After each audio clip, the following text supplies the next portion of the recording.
Good afternoon. I'd like to call to order the Horry County Solid Waste Authority Operations and Planning Committee. Our committee members are Mr. Norfleet Jones and Mr. Michael Hughes, and I'm Mike Campbell. We're going to have our invocation. I'm going to ask Mr. Norfleet to say our Pledge of Allegiance, if you would. All right. Well, let me do the prayer first, okay? All right. Dear Heavenly Father, we thank you for the love and the prosperity that you have heaped upon us. We thank you for the blessings and the healings you've heaped upon us. Continue to be with us and lead and guide us, in our decision-making process here today. Amen.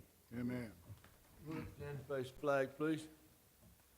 I pledge allegiance to the flag of the United States of America and to the republic for which it stands, one nation, under God, indivisible, with liberty and justice for all.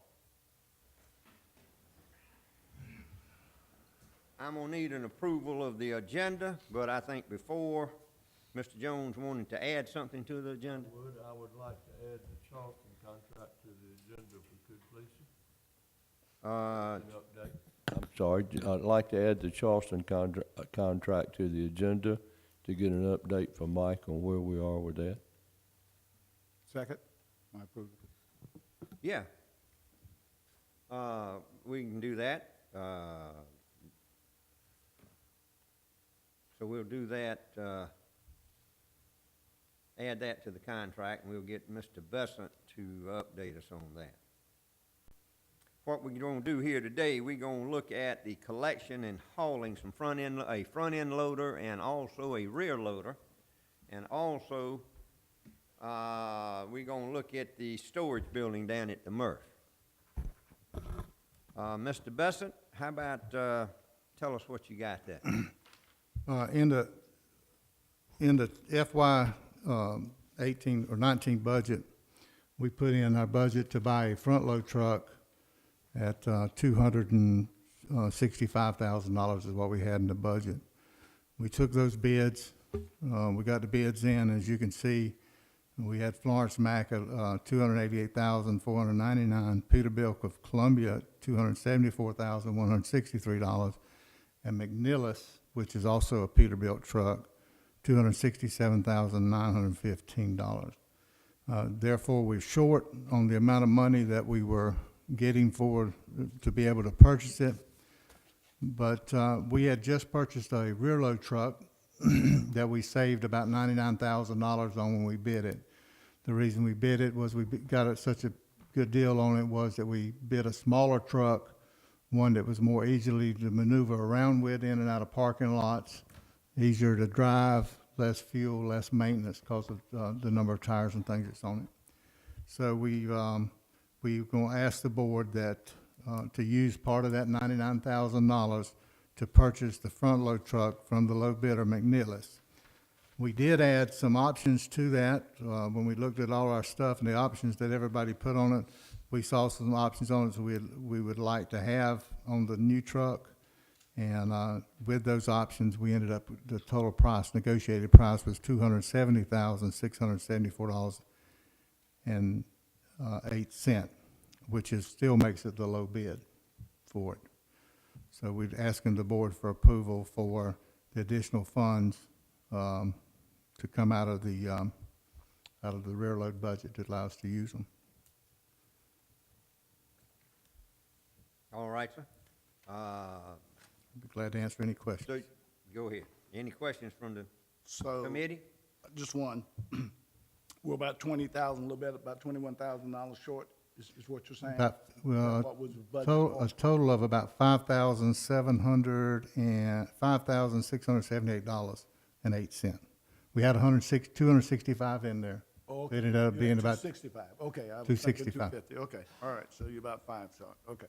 and we want to use $5,700 of that money, of the $99,000 we saved on the purchase of the rear loader, out of that to use to purchase this front load truck. What were the options? The options were metal plate in the floorboards to keep it from coming up. Some camera options. We want to put some cameras in it that's going to help us with safety wise. So we're going to do all that along with it. And eventually, we're gonna go to cameras in all of them, but we thought we was gonna we'd do it with the new trucks first. Thank you. And that's the whole camera system. It's a camera system that allows you to see when you're backing out of an alley, where Okay. currently we don't have. Right. It also has live streaming that if they pull up to a customer's location and they need to take a picture of it, it'll take a picture of it and send it to the supervisor so he can look at what's going on. We feel like that the camera system alone will pay for itself, because if they pull up a location, there's damage already there, we have a picture of it saying we didn't do it. Will you need any funds to maintain that camera system, or is that going to be a part of the ongoing operations of that truck? We currently have a GPS system in place in our trucks that costs us about $40 a month, and that's what it's gonna cost for that system. It's around $40, so the money's budgeted already to maintain the system. Okay. So you're recommending the low bid then, right? Recommending the low bid and for funds to come from the rear loader to make up the difference to purchase it. Do we have a motion on that? Mr. Chairman, I'll make a motion that we accept that low bid with the options to the truck. Second? We have a second. Any discussion? All in favor say aye. Aye. Nays? Ayes have it.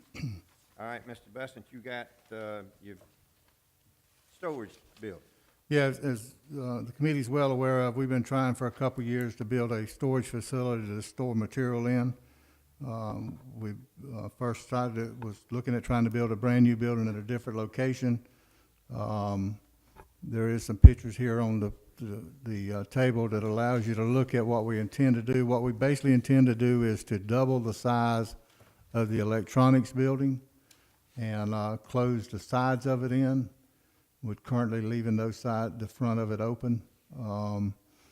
We are, and we'll be able to use where it'll save some money at its existing concrete pad is already in place, so all they'll have to do is cut some footers and stuff in order to build a building.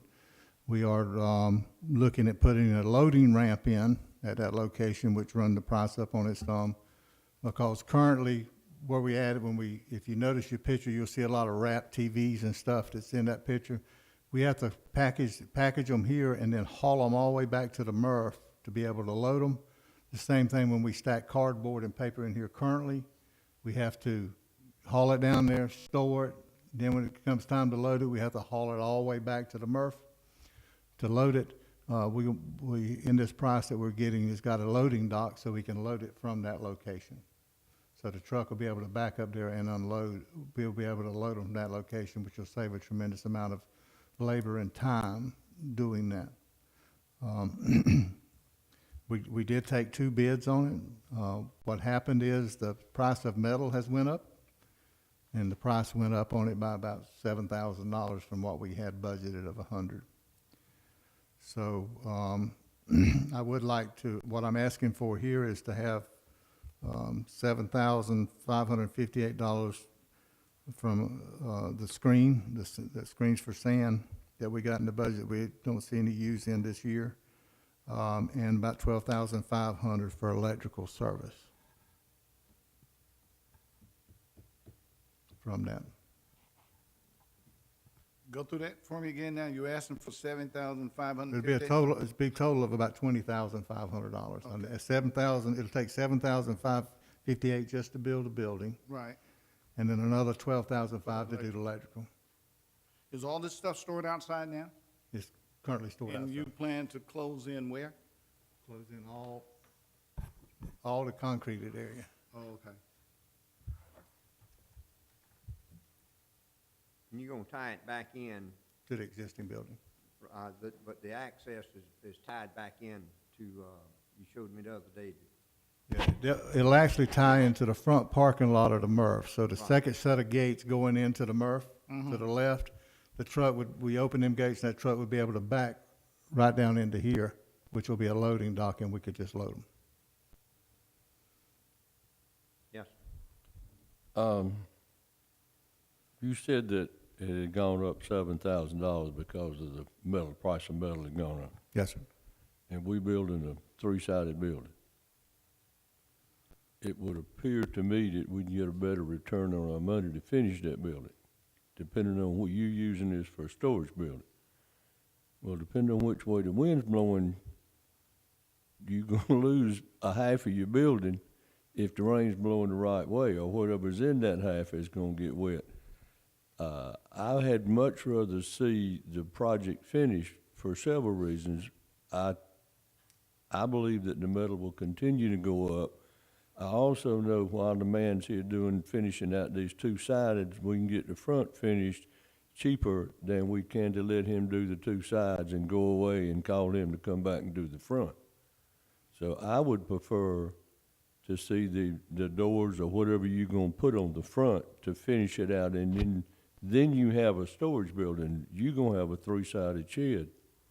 Yeah, the money that this is coming out of is called E-money or contingency money.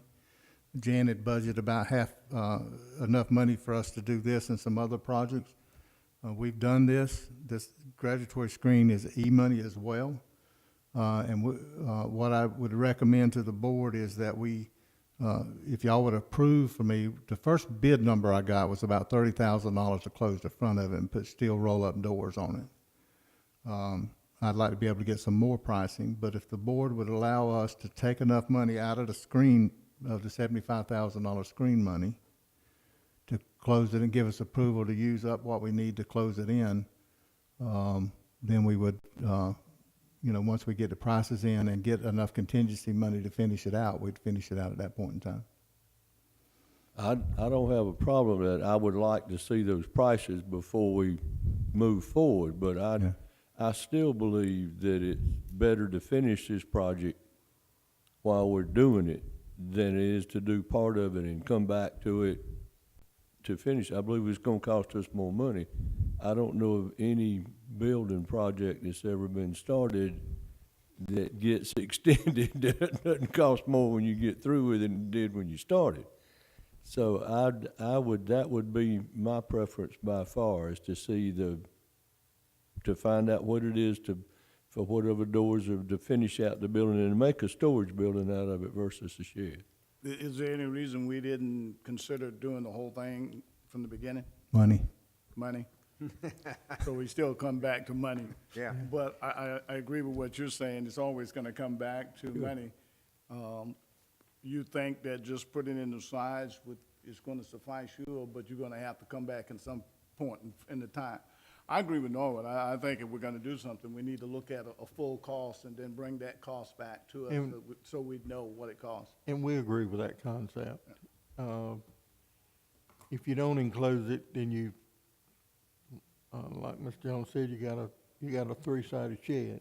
Yeah, I know, I had a screen porch like that. Yeah. And, this gives us an opportunity to firm up the prices, build the contingency a little bit, and then when we need it, we've got your approval to move forward, but we will bring the prices back to you before we contract. I'm good with that. Yeah, All right. What I'd like to recommend or make a motion that we wait and get the full numbers on what it would cost to enclose the whole building, and then we can move from there. I'm good with that. Second. Yes. Mr. Bassett, can you get those numbers for us? Well, we worked on it this week, and I got some this morning, but I wanted to get second pricing to make sure they're done, but, so am I saying that we're just gonna hold off on moving on the whole building until we get pricing on everything? Yeah, I think that's conclusion that we're coming to, and then I'd rather just do the whole thing at one time and get it out of the way than to piecemeal it. I'm not a fan of piecemealing. The bid's the same way. I'd rather get one bid from one company to do whatever we're gonna do than start the bidding process and bring somebody else in to rebid the front. I'd rather you finish the project, you bid the project out and then tell us how much it's gonna cost us, and we'll go from That'll there. keep you from having to chip. All right, so are we going to go back to more construction and you gonna renegotiate? Is that what we're gonna do? No, I need to be able to go back out and ask people to reprice it with doors closed. Just do the whole thing and ask for people to give me pricing. Okay, and that's the direction you go in. We feel like you've approved the project, you've approved the funding source. We'll get the prices, bring those prices back to you, and then we'll start. All in favor, say aye. Aye. Any opposed? That's what we'll do then, Mr. Besson. We'll just look to hear from you then, Okay? when you get squared away. Any idea on your time? I'll jump right on it. Well, Yeah. Sometimes contractors are hard to get them to move forward on these small projects. It's Right. hard to find people to do on small projects. Well, the building industry's busy. I mean, everybody's Yeah. working now, so. Mr. Besson, how about, as Mr. Jones requested, give us an update on the Charleston contract? As y'all are aware, Charleston's contract currently doesn't have any further extensions on it past January 31st. And that, the contract ends at that point in time unless we negotiate a new one. Some indication is that they are, I've heard all kinds of rumors from they're gonna start the Romney Street back up to, that they're gonna take it to another location, to they're gonna bring it to us. So whichever way it happens, we are prepared to adjust operations accordingly. We are in the middle and got an RFQ that's on the street today to rebuild the MRF, bring it a little up to date. It was put out on the street last week. The bids are due in October the 14th. And we'll look at them at that point in time, based on some of the companies that's hopefully as many of them as we can bid on it. Even if after January 31st, we're looking to have a start date of rebuild or upgrade of the system somewhere around January or February 1st. At that point in time, you know, we definitely need to know, we need Charleston to tell us sometime in the next few months, are we gonna go past that or what, so we can start adjusting it, our plan for it. But we are definitely in the process of getting prepared to redo the MRF. Mr. Knight, have you heard from anybody down that way? Not a soul. We didn't even get a response from the letter we sent to the administrator that after January the 31st, it was gonna take a new contract and probably be taking less material if a contract was agreed upon. So I don't know I really don't know what they're up to. What kind of time schedule is it for them to respond to that letter? Was there a time, No time frame no time frame on the for letter? that one, but they have got their, an extension through January 31st. We talking, that's 5.5 months away. So, it's not very critical to them, I don't think, right now.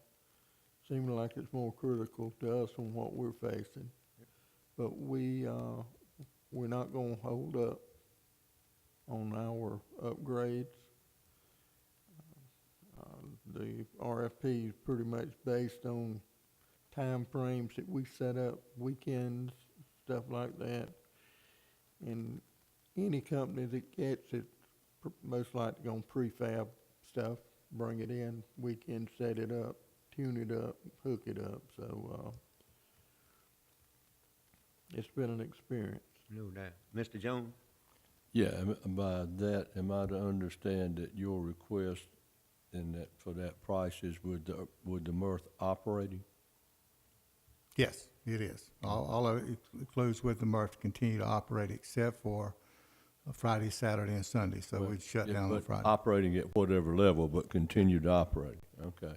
Second, my next question is, how busy is Repower? I don't even think they got the facility built yet, so. We know, But they've got one county committed to One county, yeah.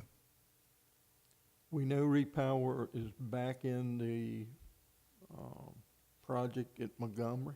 them. Apparently they put some money in there. I'm kinda getting an update on the Montgomery deal, what happened to Repower in the Chesapeake area of Virginia.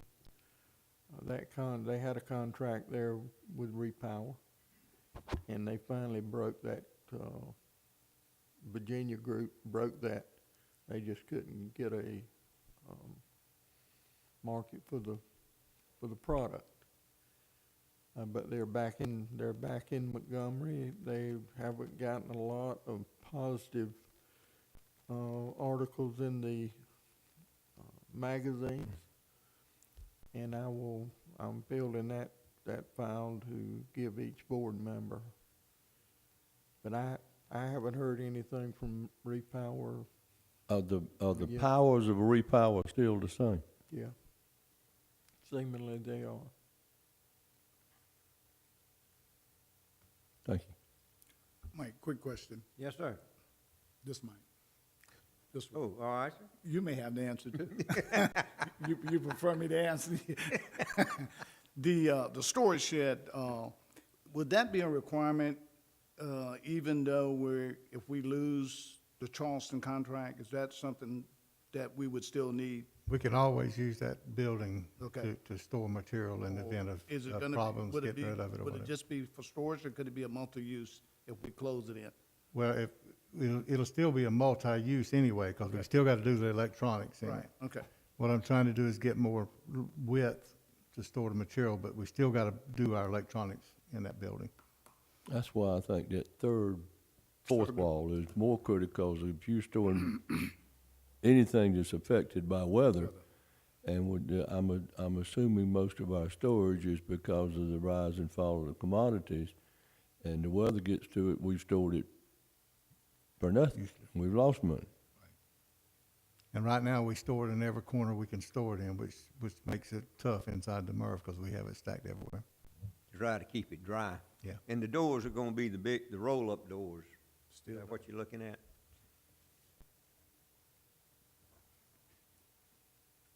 All right. Anything else, gentlemen? I don't have anything.